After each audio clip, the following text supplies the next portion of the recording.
लगभग 2028 के लास्ट या 29 में जय किशोरी जी या प्रदीप मिश्रा जी की कथा आपके यहाँ इस क्षेत्र में है। महाराज श्री ने ये भी बोला कि 16 साल का रिकॉर्ड उनका जो कथा यात्रा है रिकॉर्ड टूट चुका है। छोटा सवाल, महाराज जी ने उस दिन मंच से एक बात और कही थी कि आपके क्षेत्र के मुस्लिम भी आपके साथ तन मन से लगे हुए हैं। बहुत से लोग 3 महीना पहले मैंने आपका इंटरव्यू लगभग लिया था, तब भी आप ऐसे ही थे और आज भी एकदम वैसे ही चेतना, वैसे ही आप आज भी हैं। रो रही थी एकदम, आपको गले लगा के एकदम रोने लगे और आपकी आंखों से भी आंसू छलकने लगे। वो दृश्य कैसा रहा होगा उस समय आपके मन में? कथा के दूसरे दिन ही महाराज जी ने मंच से उद्घोष किया कि पंडाल को और बढ़ाया जाए, पर्दों। आज श्री राम कथा का 7वां दिन है और 2 दिन बाकी शेष रह गए हैं, लेकिन 7वें दिन ही कहा जाता है कि आज कम से कम लाख से 1.25 लाख भीड़ आने वाली है, भक्त आने वाले हैं इस राम कथा को सुनने के लिए। बात करें राजन जी महाराज की कथा की, तो शायद राजन जी महाराज ने मंच से भी कहा है कितनी इतने भक्त, इतनी भीड़ कभी इकट्ठा नहीं हुए किसी भी कथा में।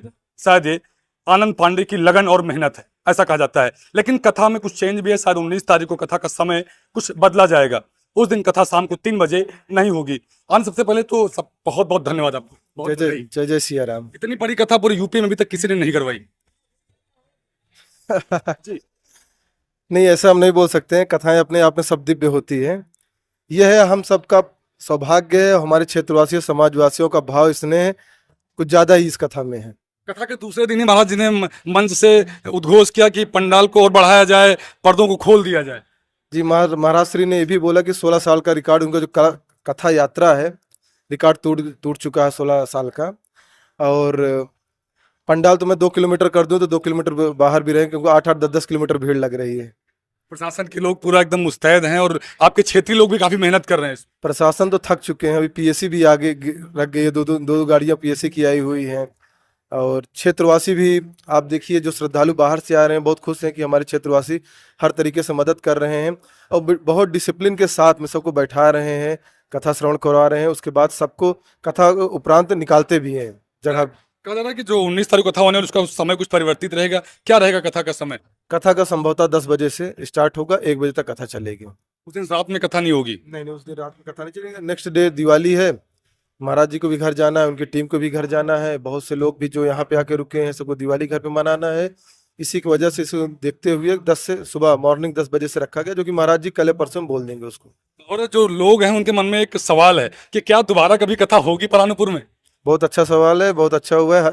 इसके बाद 3 साल बाद हर 3 साल पे ऐसा संकल्प लिया गया है कि वो दिव्य विभूतियां संत महात्मा जैसे प्रदीप मिश्रा जी हुए, जय किशोरी जी हुए, उनको सभी बुलाया जाएगा। मतलब एक रिकॉर्ड कायम करने वाले हैं कि क्षेत्र में ऐसा कोई जो बड़ा वक्ता है, जो विभूति है, उसको आप लेके आने वाले हैं?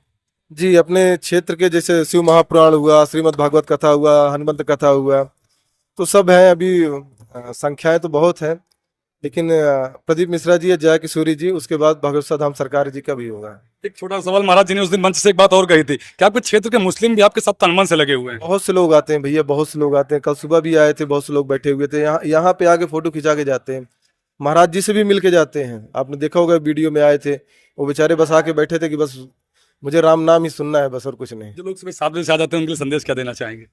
तो इनका इतना भाव, इतना स्नेह है कि मैं इनको देख के मेरी आंखें नम हो जाती हैं कभी कभी, कि इतने यहीं से नहीं 20-25 तिलकों, रायबरेली, कौशाम्बी, सुल्तानपुर, प्रयागराज के आगे, वो भी छोड़िए, आज कुछ भैया लोग आगरा से आए हुए हैं। सुबह कितना बोले भैया रात 12-1-2 बजे से निकले हुए हैं, आगरा से आके बैठे हुए हैं केवल। और ये नहीं कि बोल रहे बस चल के कथा पंडाल देखना है, महाराज जी कथा सुनते रहते हैं, कथा पंडाल देखना है, यहाँ की भव्यता देखना है और जयकारा लगाना है बस यहाँ। एक माँ रो रही थी एकदम, आपको गले लगा के एकदम रोने लगे और आपकी आंखों से भी आंसू छलकने लगे। वो दृश्य कैसा रहा होगा उस समय आपके मन में?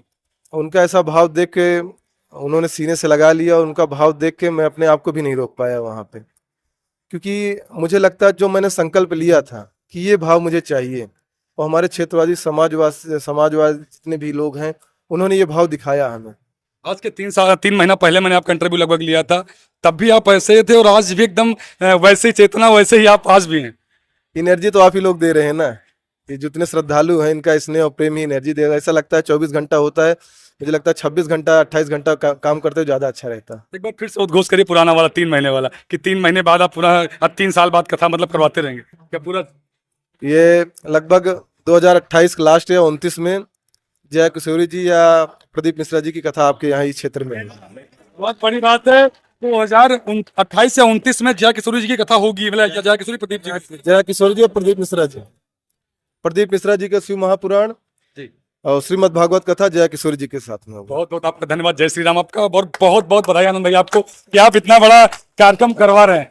अब तो मुझे नहीं लगता कि हमको इतना मेहनत करना पड़ेगा, इतने लोग इतने चाहने वाले हैं, और उसमें जब कथाओं को जब अनाउंसमेंट होगा ना, अब तो दिव्य होगा, अब तो पूरा ब्रह्मांड में होगा ऐसा, जय ऐसी श्री कथाएं राम। जब होगा।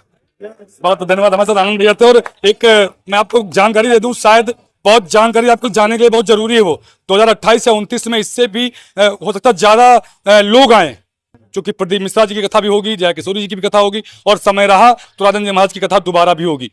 फिर मिलते हैं किसी अन्य वीडियो में, तब तक के लिए जय श्री राम, जय हिंद।